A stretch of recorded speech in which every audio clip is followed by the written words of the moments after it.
Hello friends, my name is Kelsey and welcome to another video. Today we're going to be taking a look at the nighttime routine that I have for my 18-month-old Malachi. My husband and I have had an evening routine in place for him since he was a newborn, and it's obviously kind of just changed as he's gotten older. We've found it's really important to have that evening routine in place to really help establish the difference between daytime and nighttime, and just give him the ability to wind down and be more prepared for bedtime. So I'm just going to kind of walk through some things that will really help establish that nighttime routine, and then give you a little glimpse into what that looks like for us.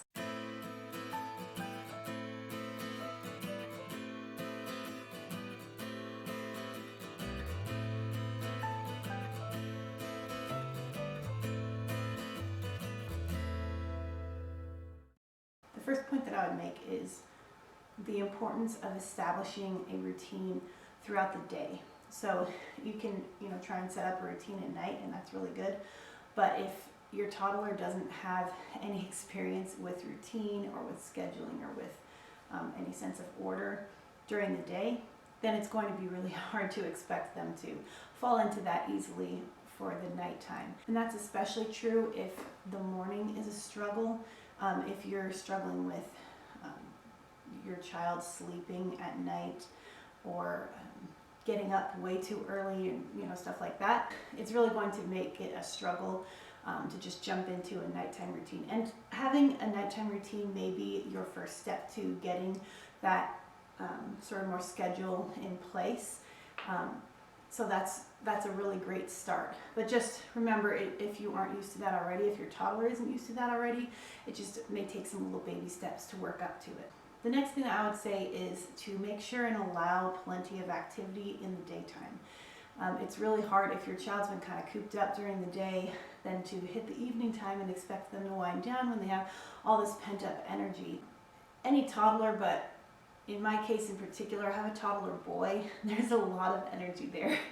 And so it's really very helpful to make sure there are activities throughout the day, like playing outside, running around, or running games and different things that you have going on during the daytime, so that by the time they hit the evening, they are able to wind down without feeling like they have all this energy that they need to expel. Obviously, you don't want to just have them constantly running around all day, but just making sure that there are moments in their day where they are able to use up some of their energy. It's really going to help the evening time go so much smoother. So the next important thing that I would say is to start winding things down. I would say around an hour before bedtime. You know your child, and if they might need more time to wind down than just an hour, or if they do fine with less. I've done it in about a half an hour, but ideally an hour is a good amount of time from, say, dinner time to bedtime, where you really have the ability to start changing from daytime to nighttime, and kind of giving your toddler an idea that something's different, and we're starting to enter a more quiet, calm time. And for us, what that looks like is I usually will start closing blinds and curtains and just lowering lights. My husband and I won't turn on too many lights. We just try and keep the atmosphere just quieter, calmer, and just not anything too bright or loud or full of activity, because all of those are going to work against your toddler's ability to calm down for the evening. And that leads me into my next point, which is to avoid activities that prevent your child from settling down for the evening.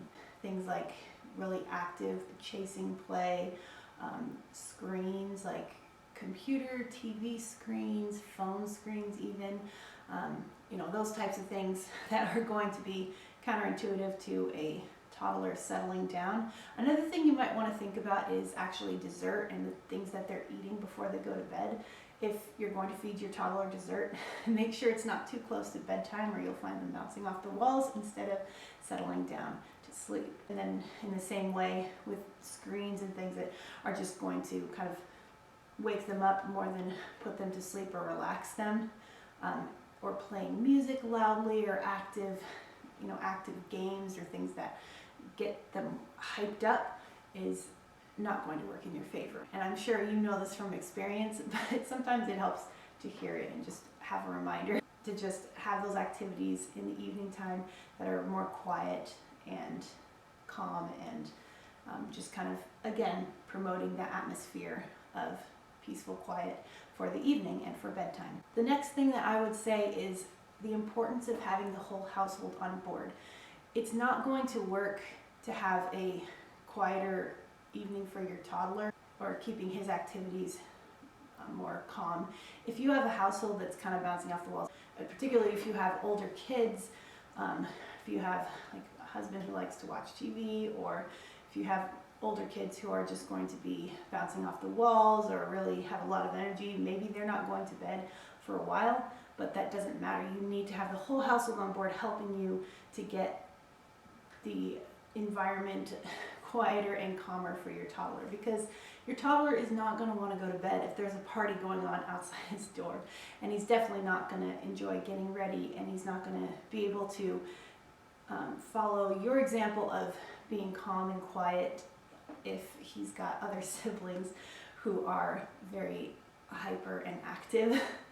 Obviously you don't have to, if there are things that you want to do after the toddler is down, like watch a movie or whatever, that's fine, but just getting everybody on board to help make the environment as calm as it should be for the evening time for your toddler is really going to help things go so much more smoothly. Another thing I would say is the importance of having your significant other on board with whatever plan that you have in place, having them help you with that, help you carry that out. My husband and I kind of tag team when it comes to putting Malachi down. Sometimes one of us will be doing dishes while the other puts him down, sometimes vice versa.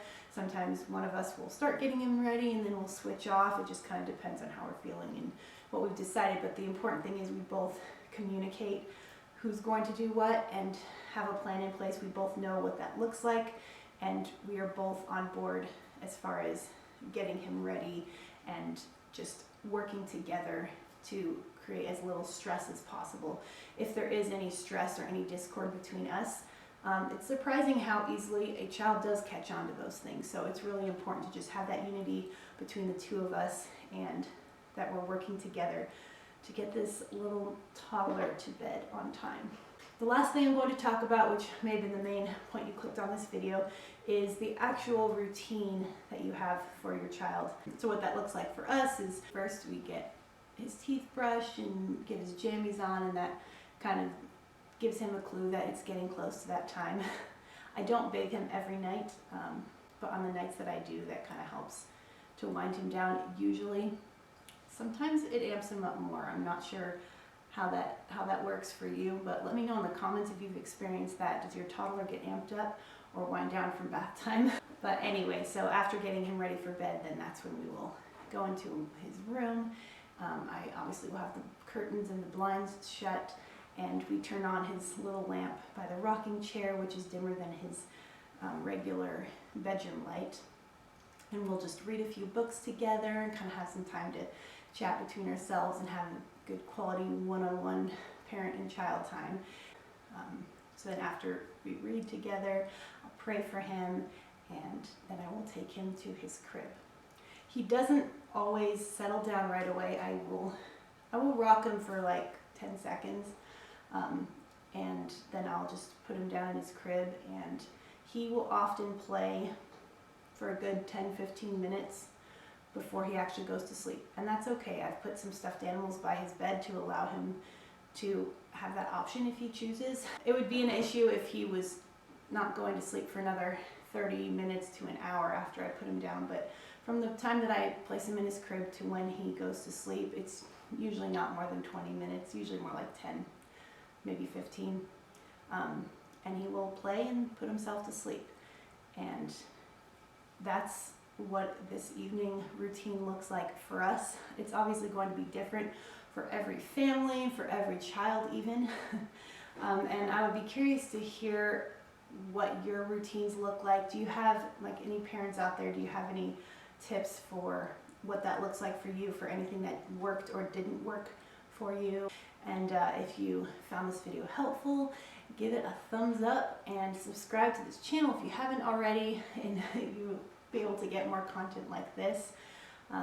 Thank you so much for coming along with us for this evening routine. I have a morning routine that I did with Malachi, kind of walking through what we do for our mornings.